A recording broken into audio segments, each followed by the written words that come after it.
কেন, এগুলো একটু পরে বলবো। আগে যেখানে ছিলাম এই কথাটাকে মীমাংসা করে আসি, তারপরে আজকে যা হবার তাই মহাপ্রভু করবে।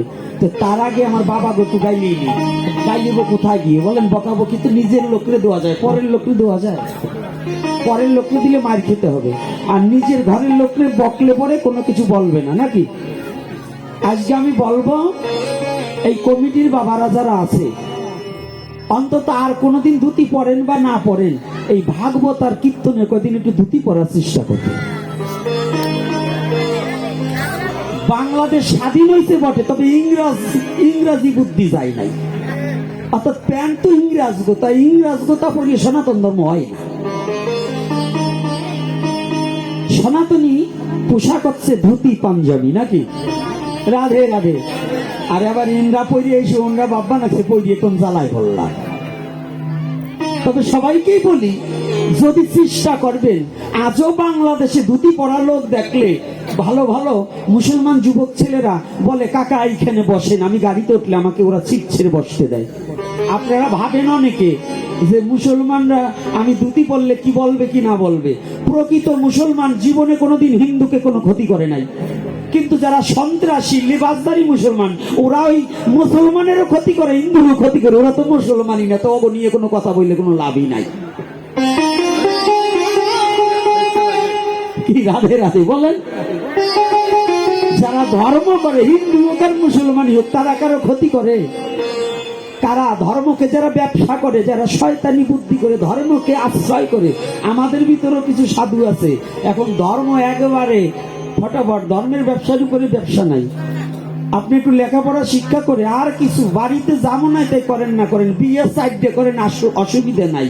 বাবা মারে খাবার দেন বা না দেন, খালি শ্লোক 20খানিক শ্লোক জানবেন আর কয়েকটা গান জানবেন, ভাগবত পাঠ করে সংসার চালাতে পারবেন। একেবারে পুঁজি ছাড়া ব্যবসা, চাকরিতে বেশি পাবেন। এই জন্য সব ধর্মের ভিতরে আছে, কিন্তু বলবো না। বলতে গেলে কপালের উপর কিছু আবার মাছ ধরতে পারে, কারণ যুগ ভালো না, এই জন্য সত্যি কথা বলা যাবে না।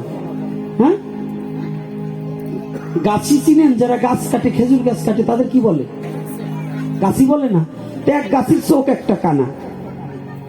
এখন যাই যদি সকালবেলা ঘটি একটা নিয়ে বলেন, কানা গাছি আমারে রস দেন, দেবে? হ্যাঁ, দেবে নাকি? তা আসলে কি মিথ্যা কথা? না, চোখ কিন্তু একটা কানা, কিন্তু সত্যি কথা বলার কায়দা নাই। সত্য কথা তার কাছে কহিও যে সত্যকে বোঝে, সত্যকে যে জানে, সত্যকে যে সম্মান দিতে জানে, তার কাছে সত্য কথা কহিও। চোরে কবু না শুনে ধর্মেরও কাহিনী। চোরের কাছে ধর্মের কথা বলা যাবে না, সাবধান। এটা শ্রীমদ্ ভগবদ গীতায় বলেছে। কে বলেছে? ভগবান কৃষ্ণ বলেছে যে আমার কথার প্রতি শ্রদ্ধাবান নয়, তাহার কাছে আমার সেই গুপ্ত তত্ত্ব কথা বলিও না। কি যারা গীতা পাঠ করেন, ভগবান এরকম একটা উক্তি দিয়েছে কিনা? হে অর্জুন, শ্রদ্ধাহীনার কাছে আমার কথা বলা যাবে না। তাহলে ভগবানই নিষেধ করছে যে যার শ্রদ্ধা ভক্তি নেই তার কাছে ভগবানের কথা বলা যাবে না। আর যারা ধর্মের আচরণ মানবে না, ওরে যতই গাধারে যত পিঠাও, গাধা কি ঘোড়া হয়? হবে নাকি? তো এজন্য চেষ্টা করবেন একটু ধর্মীয় জায়গায় গেলে, আরে নিচে প্যান্ট পরেন, উপর দিয়ে একটু ধুতি পরবেন। আপনারা যদি প্যান্ট পরে আসেন, আমার মা ওরাও তো মেক্সি পরেই আসবে না, তারপরে কি করবানে বলেন?